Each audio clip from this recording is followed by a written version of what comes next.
Oh, hey, how's it going? Didn't see you there. Mike Singer, Kyle Kelly, live on the Blue and Gold YouTube channel.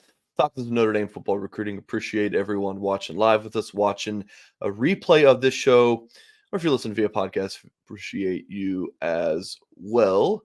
Would ask folks on YouTube to hit the thumbs up on this video, subscribe to the Blue and Gold YouTube channel, and please consider going over to our website, blueandgold.com.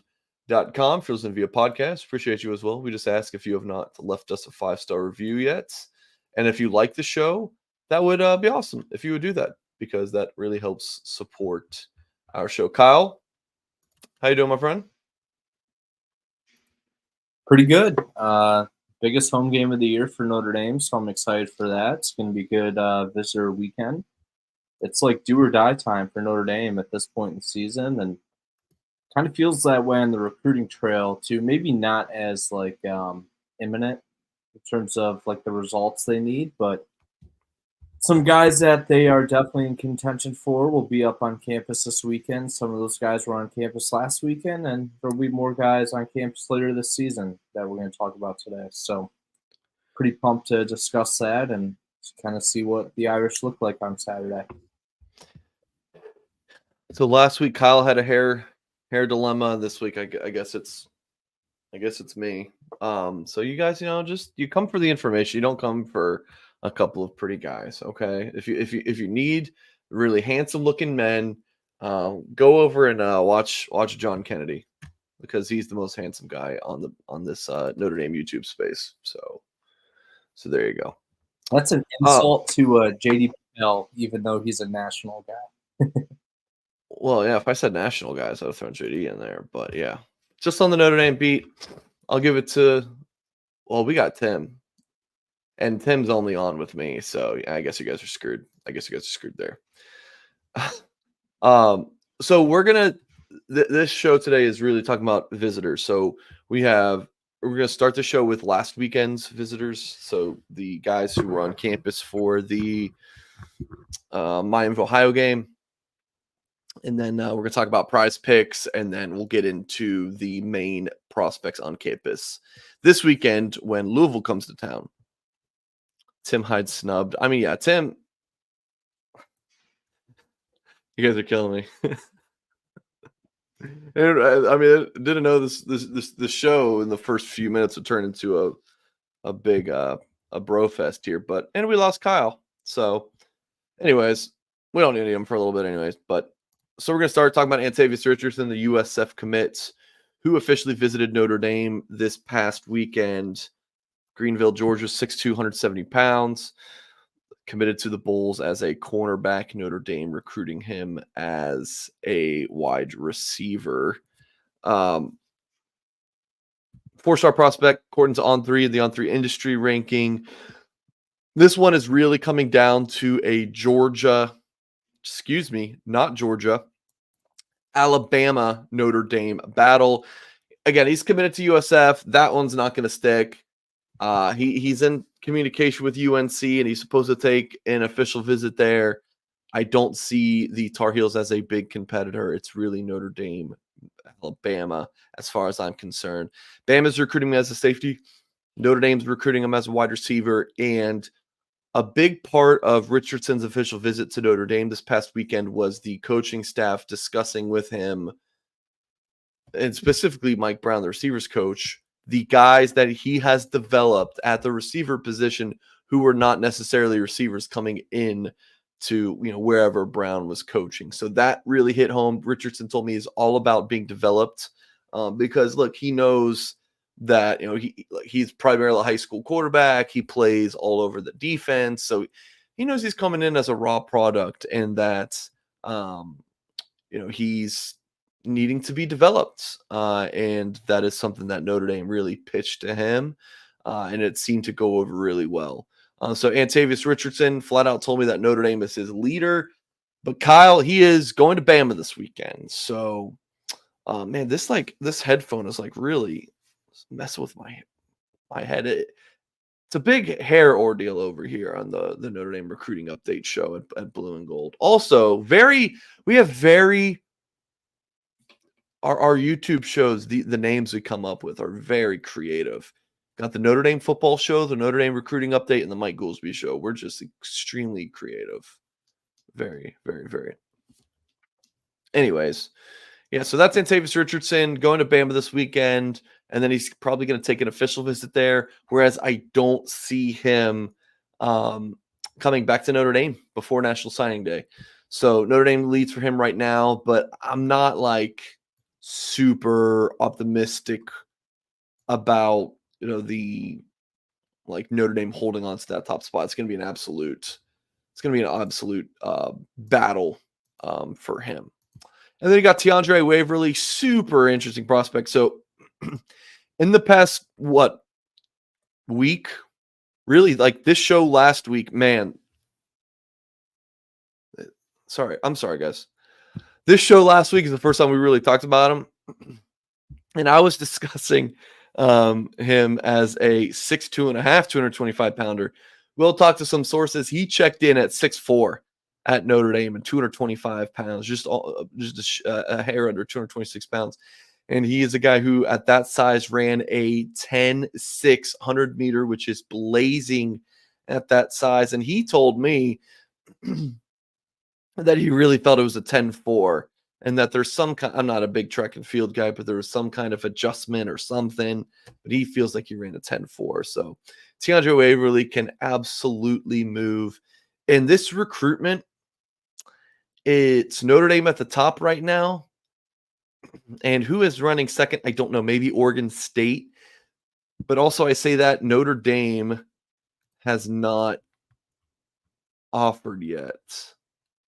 So, yeah, the RPM has Notre Dame leading, but the Irish haven't offered yet, but he's taken an official visit to Notre Dame. So it does kind of seem like a formality for Tiandre Waverly to get – sorry, he's a tight end, Jay Carr. He's a tight end.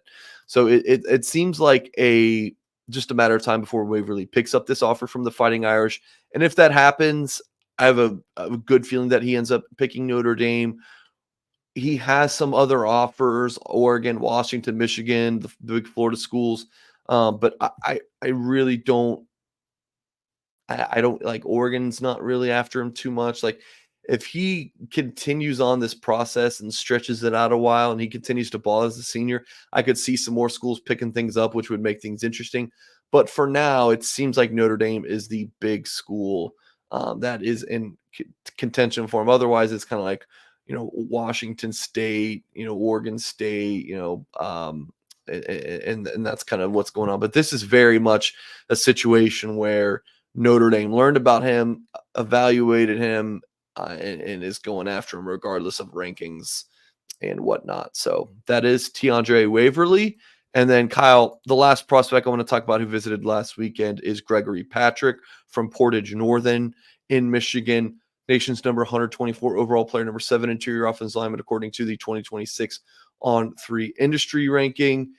So I'll give you the floor here, Kyle, to talk about Patrick and if there's anything you wanted to add on Richardson and Waverly. Muted, my friend. You're pulling old Mike Singer. Yeah, that comes after I was, I don't know, dejected from StreamYard. So I'm back now. But anyway, yeah, as far as the 2025 guys, definitely the two most important guys to talk about from last weekend. And it feels like just kind of from what you're reporting on and just how those recruiting battles are shaping up, it's really Notre Dame trying to take those guys out of their home-based regions. Like Waverly, it's basically the West. It's Notre Dame versus the West. All those, Pac-12 schools more or less.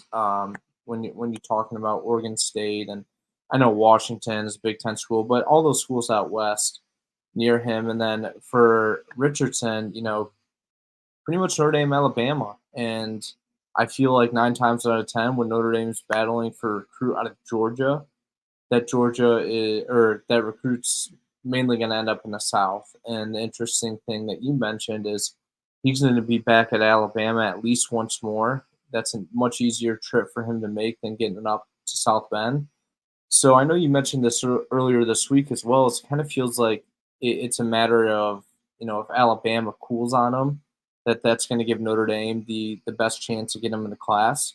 Notre Dame leads now, but can they hold on to it when we're talking about, October and November, and once crunch time comes around to secure his commitment? So that's what I'm kind of looking for in both those recruitments. If Notre Dame can get those kids away from home, and Notre Dame's been successful at that in the past, so no reason to think they can't do it this time around as well. But as for a guy that is pretty much right in Notre Dame's backyard, not literally, he's not a Mishawaka guy or a LaPorte guy.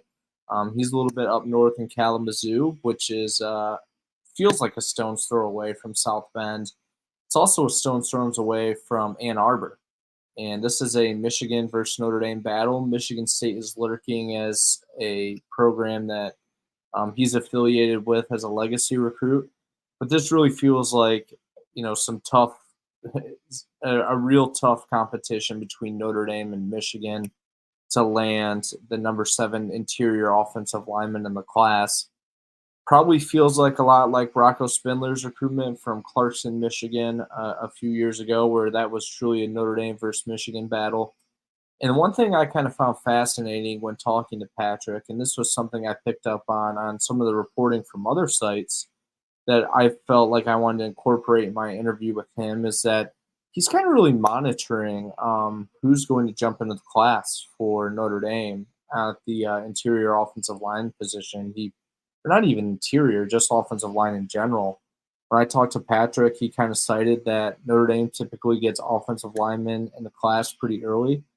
Then when you look at what happened in the 2025 cycle, they landed their 3 guys in the span from December to February. I think Patrick's a little bit worried that 2 guys might end up choosing Notre Dame before him, and then maybe a little bit of concern on where he stands on Notre Dame's target list. But I think he is a top guy for Notre Dame this cycle. They would take him no matter what. But there's really 3 guys that we've talked about at the offensive line position that Notre Dame is recruiting in 2026.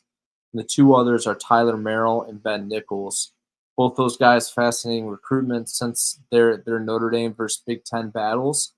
But we both have predictions in for Notre Dame to land Nichols and Merrill. I have Nichols. You like Merrill to end up with the Irish. So it's kind of just going to be a matter of which one of those guys jumps first, because I think that we're at the point where Notre Dame should be able to at least land one of Gregory Patrick, Ben Nichols, or Tyler Merrill. And now it's just a matter of who enters, who accepts that opportunity first, and kind of what the fallout is from there, since all those guys are really considering Michigan, and I know Penn State is heavily in the mix for Nichols and Merrill. The Richardson thing you made a comment about, I still think Notre Dame could beat Bama in the recruitment, even if Bama doesn't slow down. It's not going to be an easy one, but I wouldn't count the Irish out. And then this recruitment feels like Spindler. You can't just say that about any offensive lineman who's considering both schools, and is from Dude, I Michigan. mean, this is as close as Spindler you're going to Covered get. Spindler's recruitment. That thing was a hectic, like, big media thing. Like, Spindler and Fisher, that 2021 recruiting class, loved the attention. They loved it. Patrick, I don't feel like Patrick's a little bit more low key. Yeah, Gregory's Spindler was all about Penn State and Ohio State too. Like, yeah, that one was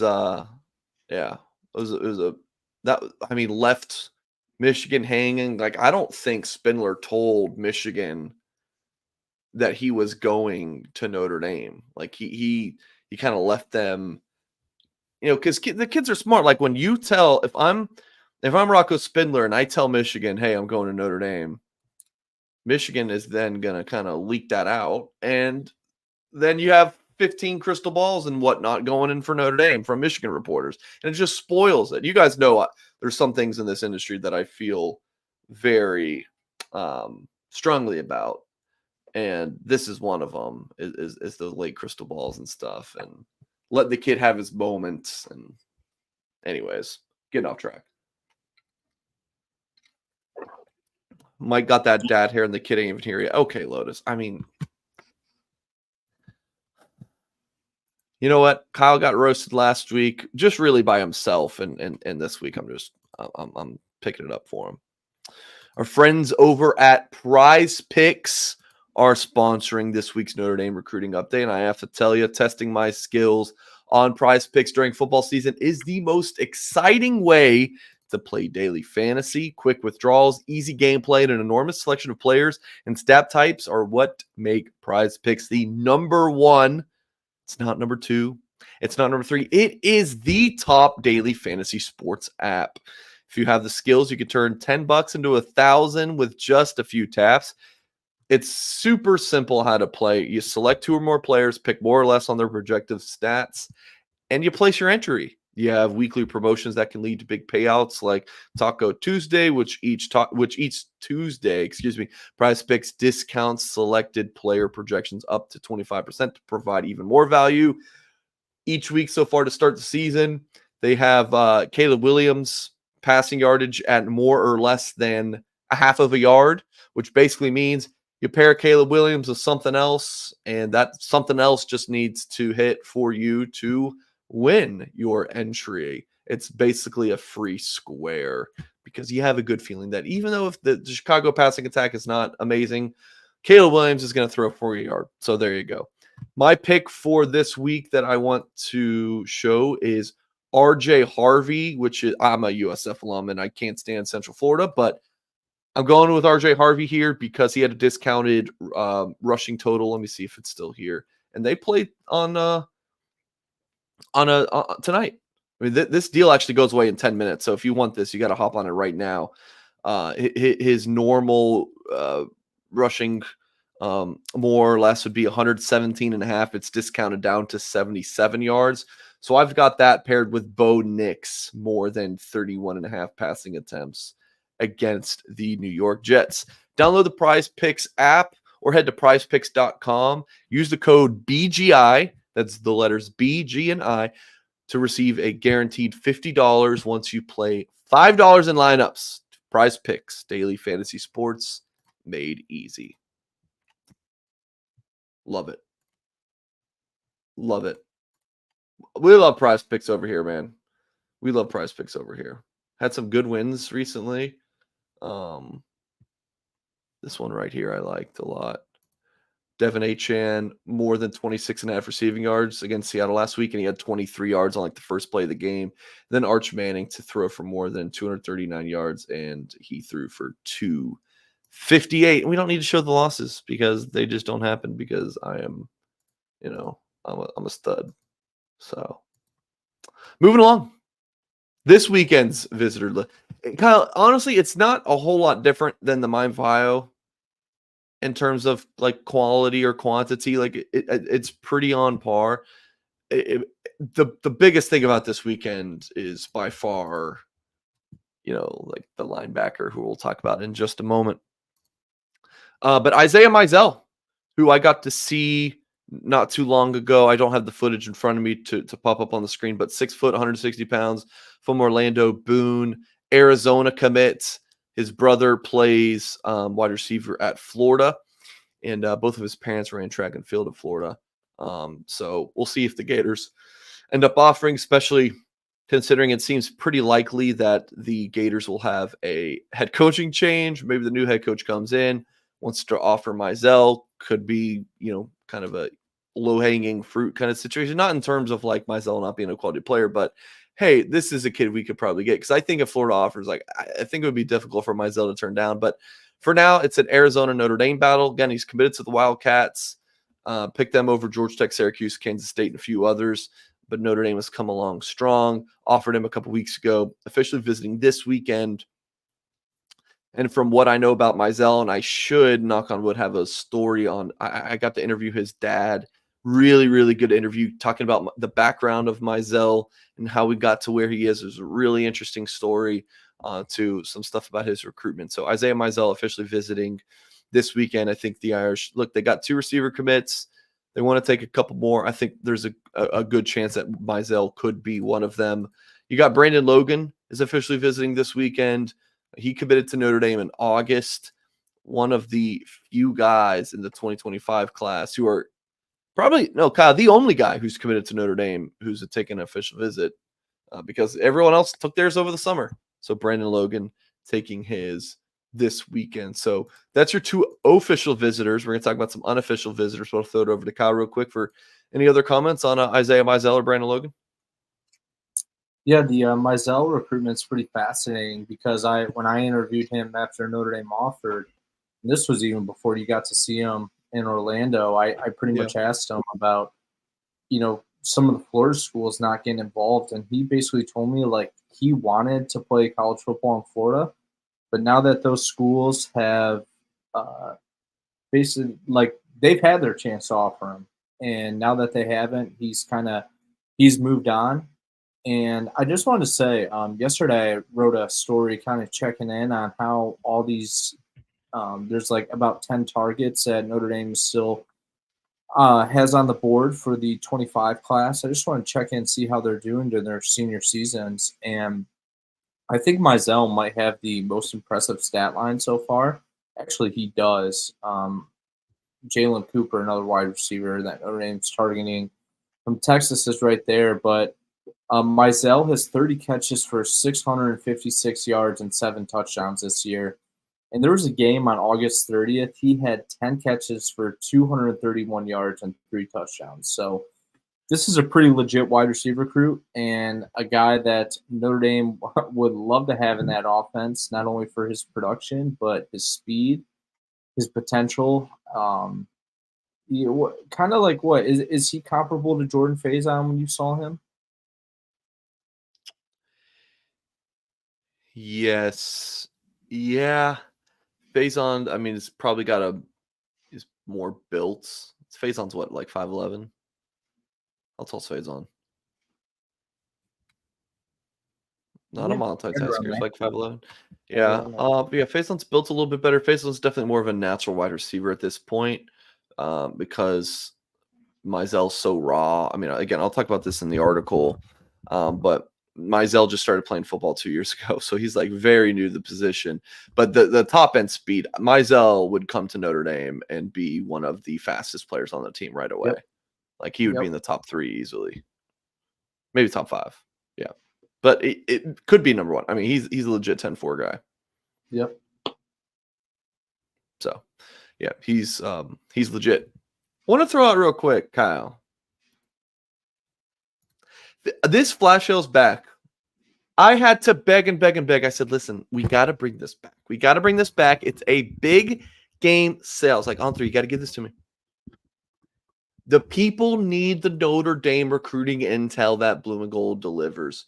You got the staff Q&A that goes up on Thursdays. We might just throw that up right now. Just post a new thread right here. So it's it's Blue and Gold Thursday staff chat running all day. And then we literally just pop in here and answer questions. So I'm click-clacking away. Fire away. Ask us your questions. Like every Thursday we do this. And then, I mean, so if you're a Notre Dame fan, maybe you don't have a lot of other Notre Dame fans around you. You want to get plugged into like a Notre Dame online community. Might sound weird, but it's amazing. It really is incredible. And you can do it at 50% off your annual membership. So go to blueandgold.com. You can even go to my Twitter. This is pinned to my tweet. You go to sign up now. You can get your information here. And then you can always reach out to me if you have any. So this is what this page looks like when you click the link. Yeah, it's awesome. You get access to our staff. You can read all of our articles, and it's half off your first year of an annual subscription. So this is going to go away by the end of the week. So make sure if you're interested, blueandgold.com, use the flash sale. If you have any questions, shoot me an email. I think my email's in my Twitter bio. It sure is. And you can shoot me a Twitter DM, whatever you got. So man, I got 5 unread DMs. What is going on in my DMs? Check that later. But anyways, yeah. So Moving along, though. This is the big one. I mean, Madden Faremo, how freaking huge is this, Kyle? The star linebacker. I guarantee. I shouldn't guarantee you. I got a good feeling that one of the 4 websites is going to rank him as a 5-star prospect at the end of this thing. So that's Madden Faremo, Kyle. Big unofficial visit. Huge unofficial visit. I believe Madden's coming off a Washington trip last week.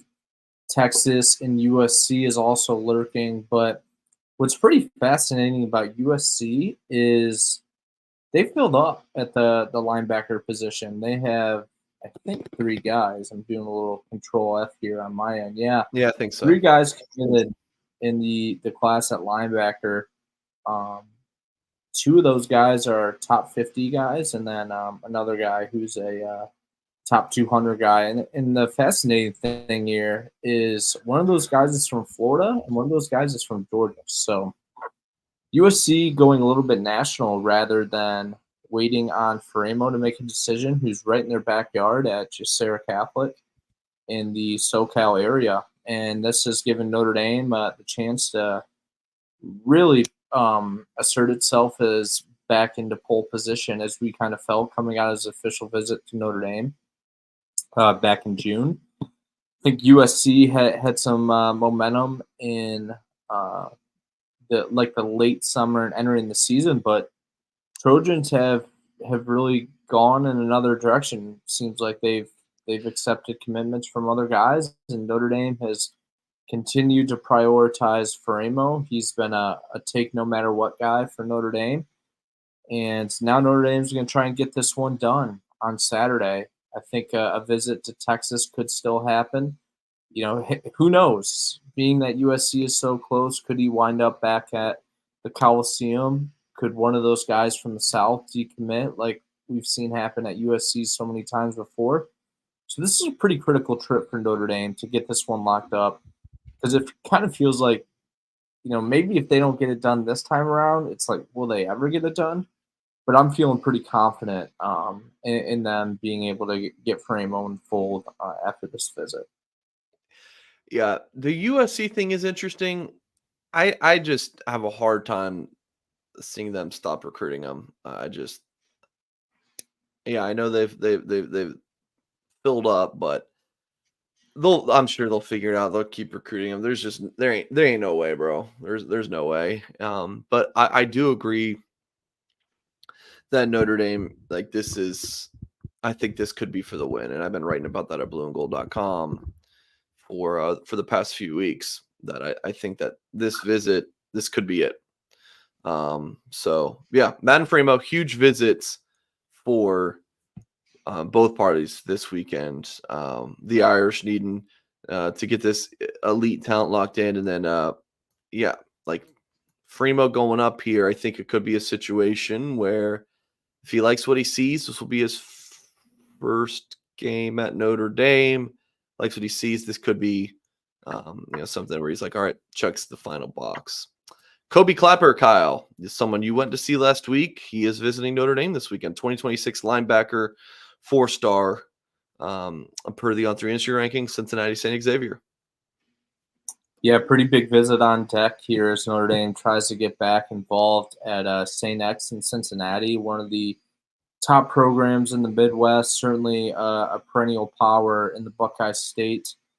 Already have a 2025 defensive lineman committed to Notre Dame, Gordy Solfstead, who I also saw on Friday, unfortunately out for the season due to injury, but guy that Notre Dame still really likes and is excited to get him up in the campus in the summer. And they would love nothing more to have Kobe Clapper follow in his footsteps, a guy they really like, who I saw on Friday night. And Mike, I don't know if you want me to fire up the highlights now. I believe in you.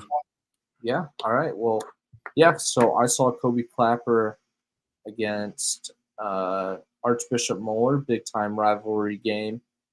2 of the top teams in the state on Friday night going into this game. St. X was, I think, the number 4 team in the state, and Archbishop Moeller was number 5. Crazy game because Moeller pulled ahead 28-7 early, but I wrote about this in a story. Kyle, your Published video's running at like earlier this week that Clapper pretty much played a big. Kyle's internet's running at like Slow motion. Yeah, slow motion, my friend. As soon as you played the video, Kyle's on that AOL dial up from the 90s right now. Okay, well, We'll skip the video, but we can hear you fine. yeah, I'm not surprised. You can't fire up the video on your end? I can't right now. But just continue on, Kyle. Now he's muted. Kyle, you're killing me. All right, I'm here. I'm back in the fold. So, yep, was You're good, dude. Right to see Kobe Clapper, number 4 versus 5 matchup in the state, Xavier and Moeller. Pretty fascinating game because St. X fell down 28-7 early, but as I detailed in the story published on Blue and Gold earlier this week, that Clapper had a pretty big time forced fumble on a kickoff that really turned the tide of the game and help St. X climb back into it, make it a 1-possession ball game. Unfortunately, unfortunately for St. X, Moeller added touchdowns at the end of the first half and at the beginning of the second half. So ended up pulling ahead. It was still a resilient effort for St. X late. They cut it down to, I think, a 10-point lead late. So they were fighting in that game, and I think Kobe Clapper's performance was a big-time reason why. And I mentioned this on the Loose Emoji message board as the game progressed, sharing some live updates. Just watching him play really reminds me of Jalen Sneed, the role he plays at Notre Dame. Now, I don't know if you would say Clapper's like a 5-star sort of guy the way Sneed was in the 21 cycle. Maybe it's 2022, but yeah. But kind of plays that hybrid role in the St. X defense, and that's how Notre Dame recruits him as well. He lined up as an edge rusher, weak side linebacker. I think I would even venture to say middle linebacker, also played some safety. They move this guy all around on the defense, and I think Notre Dame sees him as a talent that can do the same sort of thing. So this is a big-time recruit that Notre Dame, I really feel strongly that they have to land in the 2026 cycle. Cincinnati St. X, that's a team that's going to produce Notre Dame level talent annually. Cincinnati, that area is an area that Notre Dame, Coach Marcus Freeman, is really focused on as a Southwest Ohio native since he's come to Notre Dame. So if they want to keep their momentum going inside the Buckeye State, especially in that area, they need to continue to prioritize Clapper, get him in the fold in the 26 cycle, and by him having another solid Notre Dame visit on Saturday, that would go a long way. Again, folks, flash sale, 50% off annual memberships at blueandgold.com. So if you like the content we have between some of our shows and whatnot, you get it all at blueandgold.com. The access to our staff, community of thousands of Notre Dame fans, all the intel. I mean, I just posted a Riley Leonard little intel piece from practice this week that I picked up that I think you guys might find interesting. So again, blueandgold.com, definitely the place to be if you are a Notre Dame fan. Last guy we'll talk about is Kadon Finley. Visited Notre Dame over the spring in April, was going to come back for the grill and chill, and then couldn't make it. Top 100 prospect, Kyle, according to the On3 Industry ranking. Yeah, seems kind of early days in his recruitments, but yeah, an interesting one, Kyle. I feel like we've both kind of covered this one equally, but yeah, it seems like Notre Dame is definitely a school on his mind, but they're gonna have to battle some big big schools in that area. Fascinating recruitment because Caden Finley is an NFL legacy recruit as the son of Michael Finley, former tight end that played for the Packers, but he is also a Texas legacy recruit. Michael Finley played for the Longhorns, and I know one of the other sites on the recruiting networks does have a prediction in for Finley to commit to the Longhorns. So pretty fascinating stuff there. And I also wrote in a story published this morning at Blue and Gold, and once again, read that one for 50% off and all our other stuff by using that code GOIRIS for a big time game week.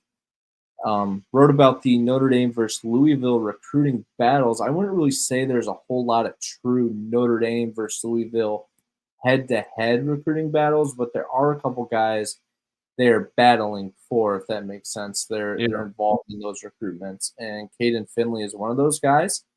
He made it up to Louisville in June without an offer, which I kind of found pretty fascinating, to make that trip to Kentucky without an offer from the Cardinals, but he did leave with one. So seems like they are in contention for his eventual commitment, along with Notre Dame and Texas and a bunch of other schools.